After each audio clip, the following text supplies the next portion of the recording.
The string lights flickered above the barn ceiling like stars trying to keep a secret. Brenna was already across the room when I spotted her.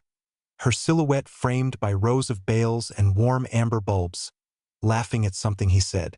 I didn't know his name yet. I didn't need to. The way she tilted her head toward him, touched his forearm as if they'd done it 100 times before. It was enough. More than enough. It wasn't supposed to be like this. We were invited to the harvest mixer by her old college roommate, a casual gathering in the country with flannel, cider, and folk music. I'd spend an hour in front of the mirror trying to fix a shirt that never fit right and shoes that always creaked when I walked. Brenna barely looked at me when I stepped out. "Good enough," she said while checking her lipstick. "I don't thrive at these things. I know that. I talk too slow. I blink too much. I get lost in other people's jokes and laugh 2 seconds too late. But I go because she asks me to, because I want her to feel like I still show up, even if she stopped showing up for me a long time ago." She hadn't danced with me in years, not even at weddings. When I asked once, she rolled her eyes and said, "You shuffle, Emery. It's not dancing if your feet never leave the ground."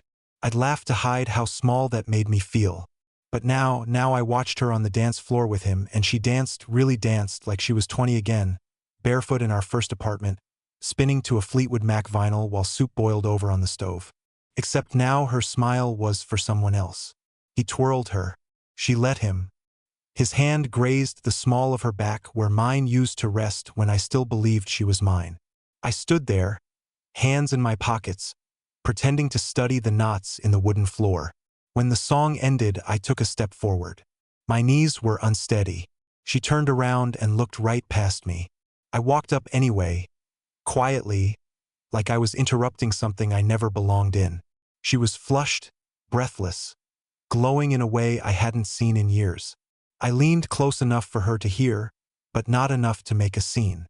My voice barely escaped my throat. "If you step out there and dance with him again, we'll be having a different talk." Her smile collapsed in on itself. His hand was still hovering near her hip. "Don't do this, Emery. Not here." I didn't respond. I just nodded once, turned, and walked back to the cider table like a man who had finally stopped lying to himself. But something shifted in that moment. Not just in me, in her, and in him. And I had no idea that the truth was far uglier than a slow dance in a barn. That was just the beginning.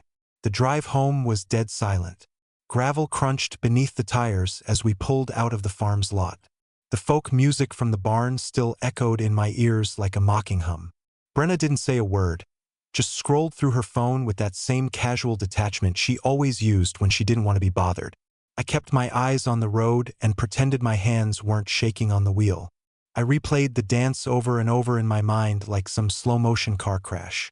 The way she arched her back when he spun her. The way she touched his chest when she laughed. How many times had she danced with him like that before tonight? How many business trips had a side of rhythm? When we got home, she went straight to the bathroom without so much as a glance. I heard the faucet run, the sound of her wiping away makeup. Not for me. Never for me. I sat on the edge of the bed, still in my button-down and dusty shoes, feeling like a scarecrow someone forgot to take down after the harvest. Then I did something I'm not proud of. I opened her purse. I didn't go deep, just enough to see the glowing screen of her phone. She never left it behind. And now here it was, buzzing softly. I didn't even need to unlock it. A message preview floated on the screen. "Still think about that last night in Asheville. Your trouble, Bren. J." I locked the phone and put it back. I wasn't even angry. I didn't scream or slam doors. I just stared at the closet where our clothes used to hang in pairs, now separated like strangers at a party. A few minutes later, she came out, towel wrapped around her head, and asked as casually as someone asking about the weather, "Are you going to sleep in here or on the couch?" I opened my mouth to answer, but said nothing. I simply stood up, grabbed a pillow, and walked down the hall like I'd done a dozen times before after petty fights. But this one wasn't petty. This one cracked something inside me. I laid awake for hours on the couch, staring at the ceiling, listening for the sound of her bedroom door opening. Not once. By morning, I'd already made coffee and paced the kitchen 5 times when she finally walked in. No eye contact. She just poured herself a cup and opened her laptop. I broke the silence. "Who's Jay?" I asked. She froze mid-sip, blinked once, and said, "Someone from work." "Why?" "I saw your message." She closed the laptop gently. "Emery, don't start. Please. You said I shuffle when I dance. You mocked me, and now I see you dancing like that with some other guy, someone you shared a hotel night with in Asheville." "I didn't say I shared anything with him. You didn't have to." She stood there holding her cup like a shield and whispered, "You never made me feel alive." It was quiet after that. I didn't cry. I didn't yell. I just nodded. She walked back to her laptop, and I walked out the front door. What I didn't know then was that Jay wasn't just some fling. He was a fracture from long ago, one that had been growing quietly behind the curtain of our routine marriage. And soon I'd find out that the dancing wasn't the worst part. Not by a long shot. I didn't go far when I left the house. Just drove until the gas light came on and parked in the lot behind a shuttered hardware store. The kind with dusty windows and a faded sign still advertising paint specials from who knows how many years ago. I sat there, engine off, staring at the cracked windshield and wondering when exactly I became the kind of man who just let things happen to him. When did I stop asking questions? When did I start accepting half-truths as enough? It wasn't the dance that broke me. Not really. It was her expression when I confronted her. No guilt, no apology, just exhaustion. Like she was tired of pretending to love me and hoped I'd finally let her go so she wouldn't have to be the one to pull the pin. I stayed in that parking lot until the sun shifted and the light started bleeding into the cracks of the old storefront. My phone buzzed once. It was Brenna. A single text. "You're overreacting. Come home." That was it. "No, I'm sorry." No explanation. I didn't reply. Instead, I did something I never thought I'd do. I drove to my brother Malcolm's place. We hadn't spoken in almost 2 years. Long story. Old grudge. Something to do with our dad's tools and who got what after he passed. But when I showed up at his doorstep, unshaven and still in yesterday's shirt, Malcolm didn't say anything. He just stepped aside and let me in. We sat on his worn-out couch, drank terrible instant coffee, and I told him everything. Every second of that barn dance, every word she said, the text from Jay, the look in her eyes when I mentioned Asheville, all of it. Malcolm didn't interrupt once. When I finally finished, he just leaned back, crossed his arms, and said, "You want the truth or comfort?" I hesitated, then said, "Truth. She's cheating. Maybe emotionally, maybe physically, probably both. Either way, she's not your teammate anymore." That hit me harder than I expected. Not because it was shocking, I already suspected it, but because hearing it aloud made it real, made it final. Brenna wasn't my partner anymore. She was a separate entity orbiting someone else's gravity. I stayed at Malcolm's that night, slept on the couch, dreamed of nothing. When I woke up, I had 27 missed messages from Brenna. Some were calm, some angry. One said, "I knew you'd act like this." Another just said, "He means nothing. That's the thing. If he meant nothing, why did she dance like he meant everything?" Later that afternoon, Malcolm and I sat on his porch watching the clouds gather. He looked at me and said, "You ever wonder if she waited for you to find out? If she wanted you to be the one to say it first so she wouldn't have to be the villain?" That idea hadn't even occurred to me, but it made sense in the worst way. Maybe she was done a long time ago. Maybe the dance wasn't a mistake. Maybe it was her exit music. A slow, graceful fade to black. By evening, I decided I had to confront her properly. Not through texts, not through silences, in person with everything on the table. But what I didn't realize, what I couldn't have known, was that she wasn't at home waiting for me. She was with him, and I was about to walk straight into a scene I wouldn't forget for the rest of my life. The drive back to the house felt longer than it should have. I wasn't sure what I was planning to say. Part of me thought maybe I'd ask her to tell me the truth. Beg her for the whole story just so I could stop guessing and start breathing again. Another part of me, the smaller, exhausted part, just wanted to walk in, pack a bag, and leave quietly. Maybe go stay with Malcolm for a week, maybe longer, maybe forever. But nothing could have prepared me for what I saw when I pulled into our driveway. There was a car I didn't recognize parked 2 spots over. Not a neighbor's, not family. Some luxury sedan with tinted windows and dealership tags still on it. I already knew. I didn't burst in. I didn't scream. I opened the front door like I had 100 times before. Keys jingling, soft click behind me. The smell of her perfume was still fresh, too fresh. I could hear faint music upstairs. I walked slowly, deliberately, my shoes soft against the hallway rug. I could hear murmuring through the bedroom door. 2 voices. One was hers. The other was a man's. I didn't open the door. I didn't want to see it. Not really. I just stood there staring at the brass handle, trying to summon the courage to knock. But before I could decide, the door opened. He was shirtless, broad-shouldered, confident in the way that comes from either money or narcissism or both. His eyes flicked toward me like I was an afterthought, a minor character in a drama that no longer belonged to me. Brenna appeared behind him wrapped in a robe that I recognized, the one I got her last Christmas. I didn't say anything at first. I just looked at her, really looked at her, and she didn't look ashamed. She didn't cry. She didn't apologize.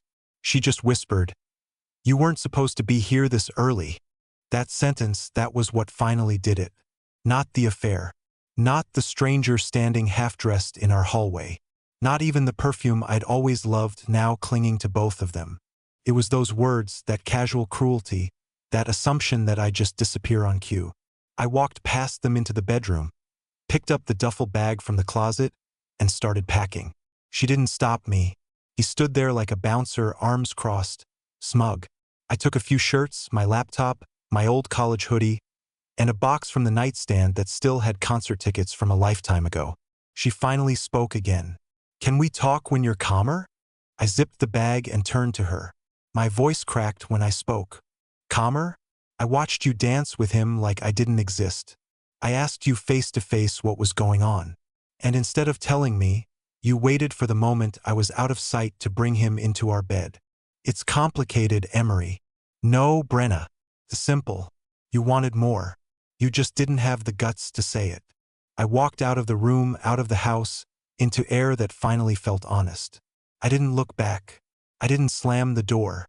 I just drove. I spent that night at a cheap motel off the highway with peeling wallpaper and a buzzing vending machine outside my room.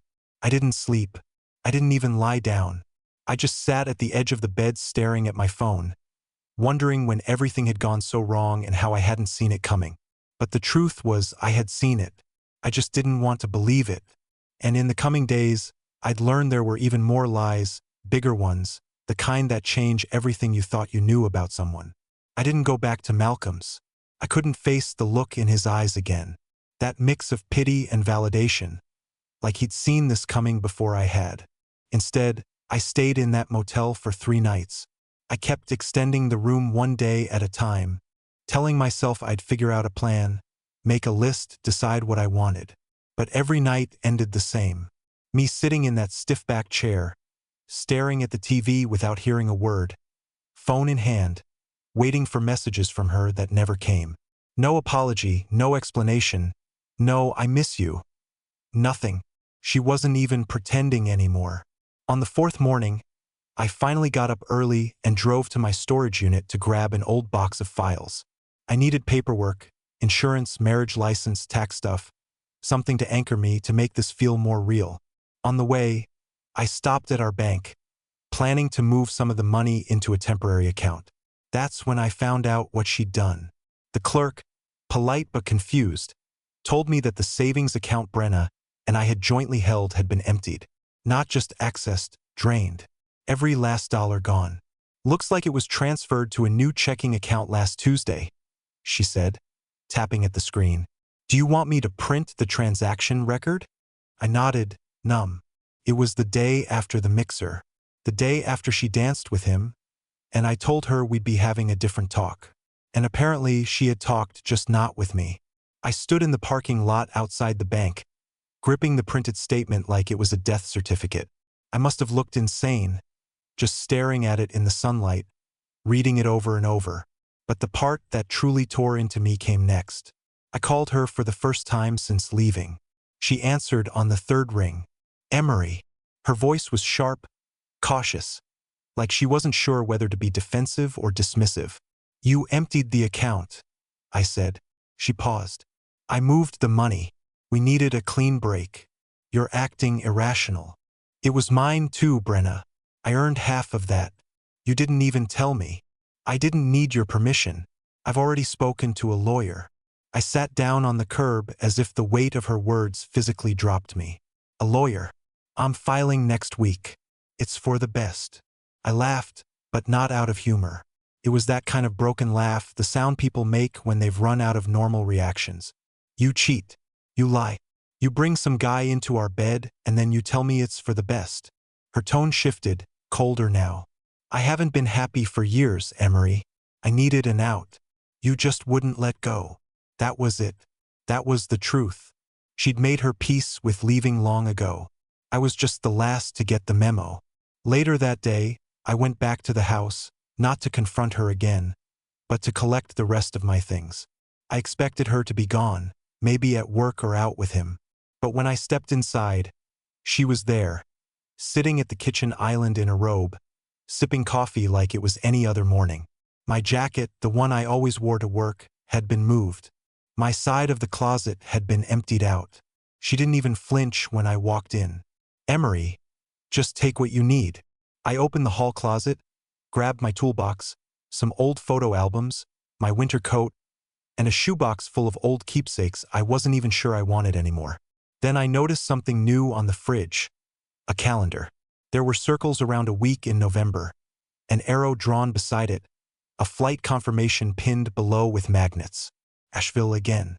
I looked at her, pointing toward it without speaking. She followed my gaze. Her lips parted, but there was no point anymore, no lie left to dress it up. Yeah, she said finally. We're going together. So it wasn't just a fling, wasn't a mistake. It was a plan, a future, a new life she'd been building while I was still clinging to what was left of the old one. I didn't yell, didn't cry. I just nodded, grabbed my bag, and walked out. But something in me hardened that day. And while I hadn't made a decision yet, I knew one thing for sure. If she thought I'd walk away quietly, she didn't know me at all. I spent the next few days at a small extended-stay hotel outside the city limits. One of those places meant for out-of-town contractors or people quietly escaping something. People like me. The kind of place with a kitchenette that smells faintly of old bacon, beige walls, and silence so loud you could hear the elevator sigh from down the hall. I didn't shave. I barely ate. I just sat with my thoughts and tried to put myself back together piece by trembling piece. Brenna had taken our money. She had taken our bed, our future plans, the trips we never took, the Sunday routines, the shared language only couples have. Those little inside jokes that made ordinary things feel sacred. Gone. She handed them over to a man I hadn't even known existed a week ago. And now she was building a life with him in the same city we once dreamed of retiring in. I knew I couldn't just vanish and pretend it never happened. Not anymore. Something inside me snapped the day I saw that flight booking to Asheville. It wasn't just betrayal. It was humiliation. A man doesn't recover from that kind of erasure by staying quiet, especially when it's clear the person who hurt him never planned to look back. So I started making calls. The first was to the lawyer Brenna had apparently consulted. She'd left her open laptop on the kitchen counter during my last visit, and I took a quick picture of the firm's homepage while she was in the other room. I met with a guy named Thomas Lindell, mid-50s, hard eyes, sharp suits, and the kind of calm that tells you he's seen 100 marriages die and doesn't flinch anymore. I told him everything, laid it out in a voice that cracked more than I wanted it to, and handed him the bank statement, the text screenshot, and a printout of the flight reservation. He sat back, tapped a pen against his chin, and finally said, "You're going to let her file, but we're going to control how this ends." That was the first time in weeks I felt like I had even the tiniest piece of leverage. Not revenge, not payback, just control. A way to protect what little was left of my name, my savings, and my dignity.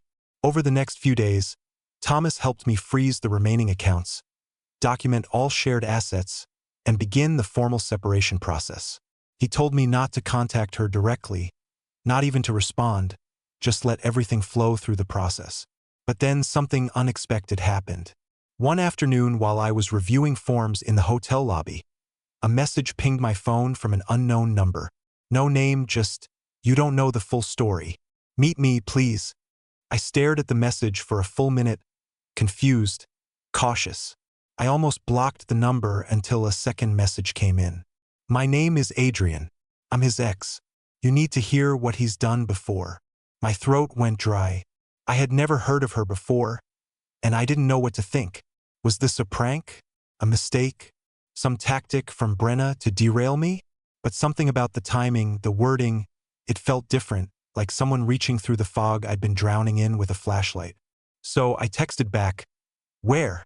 She sent me an address to a coffee shop just outside town in a quiet suburb I hadn't been to in years.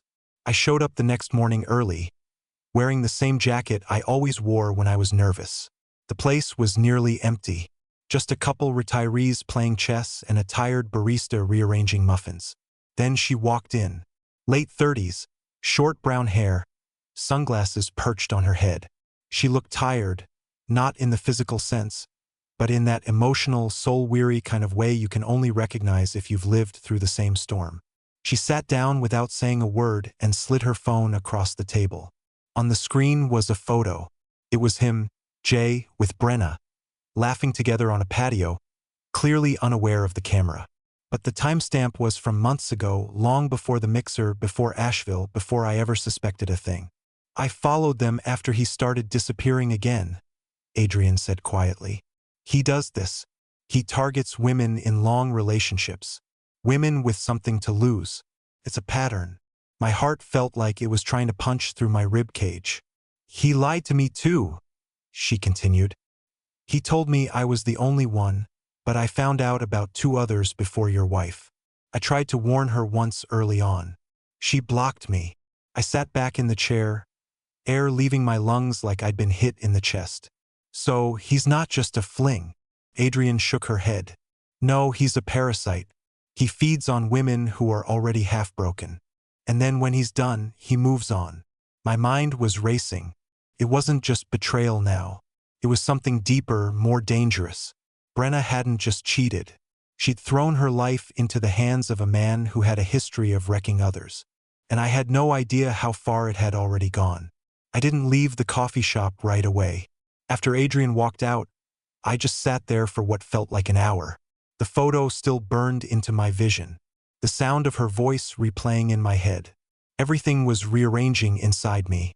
Every moment with Brenna, the distance, the lies, the way she started flinching when I touched her shoulder, now made a different kind of sense.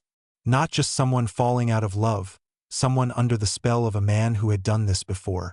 A manipulator with a history, a pattern, a process. By the time I finally drove back to the hotel, it was already dark.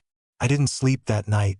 I just scrolled through photos on my phone, old ones of Brenna and me, birthdays, anniversaries, a picture of us in a canoe from 4 years ago, laughing so hard we nearly tipped over. For a while, I convinced myself that woman still existed. That the Brenna in those photos could be saved from the one who stood in the kitchen that day and told me she hadn't been happy in years. But now I knew better. She didn't fall into an affair. She jumped, eyes wide open, and she never once reached for me as she fell. The next morning, I went back to Thomas, my lawyer, and gave him everything Adrian had said. The names, the dates, the pattern. He listened, and for the first time since we'd met, he looked unsettled. Not surprised exactly. He'd seen things like this before, but concerned. Cautious. "I'll need to confirm this," he said. "But if it checks out, it might change the tone of this case entirely." I asked what he meant. "It depends on how public this gets. If she's making life plans with someone who's known to manipulate and exploit women, it could affect spousal support, asset division, even the narrative of the separation, especially if we show she moved the money preemptively while engaging in what might amount to financial infidelity." I didn't know there was a word for that, but hearing it helped. For the first time in weeks, I felt like I wasn't just some abandoned husband weeping into a motel pillow. I was a person with rights and options, and maybe, just maybe, A future that didn't end with me watching someone else live in my house. Later that evening, I drove past the home I used to live in. I didn't stop. I didn't even slow down, but the lights were on. Her car was gone. His was parked in the driveway like it belonged there. I clenched the steering wheel, jaw tight. 100 thoughts slamming against the inside of my skull like hail against glass. Was he there every night now? Did he have a toothbrush in my bathroom? Was he eating cereal from the bowl I bought in a set of 4? The next morning, Adrian messaged me again. Just 4 words. "You need to see this." She didn't say what it was, just sent me an address, a different one this time, and told me to meet her there in 30 minutes. I didn't even ask questions. I just drove. It was an apartment complex across town, the kind with fake balconies and gray vinyl siding. Adrian was waiting out front, arms folded, her eyes scanning the lot. She led me upstairs, said nothing, and knocked on a door. A woman opened it. Mid-40s, dark circles under her eyes. She looked at me like she already knew who I was. "This is Let," Adrian said. He did it to her too. Let nodded. "My marriage didn't survive it. My savings didn't either. He told me we were meant to be, then left the moment I told him I was pregnant." I stared at her. "Did he?" "No," she said flatly. "I lost the baby. He ghosted me 2 days later." My hands were shaking. I felt physically ill. The floor tilted under me and I had to steady myself on the door frame. Adrian pulled me aside, voice low. "I'm not doing this for revenge, Emery. I'm doing this so you know the kind of man your wife is building her life with. He doesn't stay. He drains them and he runs. And when it happens to her, I want you to be far enough away not to get pulled back in." I nodded slowly. I wanted to believe that Brenna would see it coming, that she wasn't stupid, that she wasn't naive. But deep down, I knew she wasn't just being fooled. She was actively choosing the fantasy. She wanted to believe in him more than she ever wanted to believe in me. That night, I made a decision I should have made weeks ago. I sat down with Thomas and told him I wanted to go on record. Everything. The money, the affair, the flight, the photos, the testimonies from Adrian and Let. I wanted it documented. I wanted it clean. I didn't care if it meant a long fight. I just knew I couldn't keep pretending I was some helpless man waiting for closure to fall into my lap. I was done waiting, and Brenna had no idea what was coming. It took 5 more weeks for everything to unfold. 5 weeks of forms, signatures, hearings, and silence. Brenna never reached out again. Not after the financial freeze. Not after I filed my own claim against the joint account withdrawals. Not even after my lawyer issued a formal request for documentation on the funds she'd rerouted. She didn't respond when we uncovered that she and Jay had signed a lease in Asheville under a shared name. She didn't contest when I asked for every cent I was owed. She didn't fight. She just disappeared into her new life like a ghost slipping into someone else's story. But he didn't last. 3 weeks after they moved, Adrian messaged me again. Just a screenshot this time. A public Facebook post, one of Brenna's. A vague update, but telling enough. Starting over again, just me this time. Lesson learned. No sign of him. His social media accounts were gone. Vanished just like Adrian said he would. I stared at the screen for a long time. And to my surprise, I didn't feel victorious. I didn't feel angry. I just felt free. Free from the weight of wondering. Free from the lies. Free from the version of me that had spent so long tiptoeing around a woman who had already left me emotionally years ago. When the divorce was finalized, I moved into a small rental house near a lake just outside town. Nothing fancy, but it was quiet, peaceful, mine. I started doing little things I'd forgotten I enjoyed. I fixed old furniture in the garage. I took long walks without a destination. I started writing. Not books, nothing dramatic, just thoughts, memories, reflections. Some days I wrote pages. Some days I wrote a single sentence and just stared at it, letting it say what I couldn't. Malcolm came over one Saturday with a 6-pack and a broken ceiling fan. We laughed for the first time in years. Not forced laughter, not the kind you do to fill air. Real laughter, the kind that makes your stomach ache in the good way. We talked about Dad, about time, about how sometimes things have to fall apart in the ugliest way just to reveal the cracks you were never brave enough to fix. One evening, while picking up groceries, I bumped into Adrian in the checkout line. We smiled awkwardly, talked briefly. No tension, no weight, just two people who had lived through something awful and come out the other side with a little more clarity and a lot more self-respect. Before we parted, she said something I'll never forget. Sometimes the best thing someone can do is leave, so you finally remember who you were before they made you feel small.